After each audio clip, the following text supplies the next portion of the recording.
કેશોદ તાલુકામાં ત્રિદિવસીય pulse polio ટીપા પીવડાવવાનો પ્રારંભ થતા 15,000 બાળકોને ટીપા પીવડાવવાનો ટાર્ગેટ નક્કી કરાયો છે। કેશોદ સરકારી હોસ્પિટલે તાલુકા આરોગ્ય વિભાગ દ્વારા પલ્સ પોલિયોના ટીપા પીવડાવવા 3 દિવસના કાર્યક્રમનો પ્રારંભ કરવામાં આવ્યો હતો, જેમાં 0 થી 5 વર્ષના બાળકોને ટીપા પીવડાવવાની શરૂઆત કરવામાં આવી હતી। તાલુકા આરોગ્ય વિભાગે 3 દિવસમાં 15,000 બાળકોને ટીપા પીવડાવવા ટાર્ગેટ નક્કી કર્યો છે। આ માટે 112 બૂથ પર હોમ ટુ હોમ અને 10 જાહેર સ્થળો પર બાળકોને ટીપા પીવડાવવામાં આવશે। આ માટે આરોગ્ય વિભાગે 224 ટીમ કામે લગાડી છે।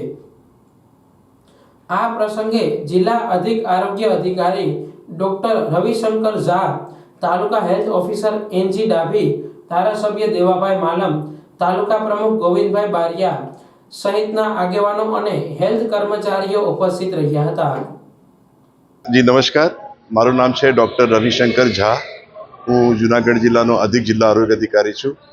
આજ રોજ પલ્સ પોલિયો ડેના ઉદ્ઘાટનના નિમિત્તે અહીંયા એસડીએચ હોસ્પિટલ કેશોદ ખાતે માનનીય એમએલએ સાહેબ શ્રી દ્વારા દીપ પ્રાગટ્ય કરીને ઉદ્ઘાટન કરવામાં આવેલું। પલ્સ પોલિયોમાં આપણે 0 થી 5 વર્ષના તમામ બાળકોને આવરી લેવાના છે।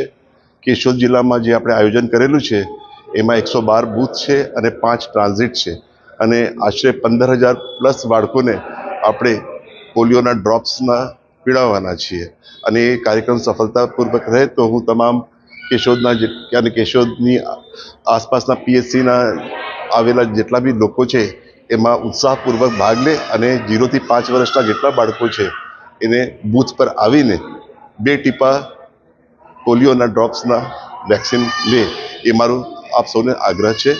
નમસ્કાર।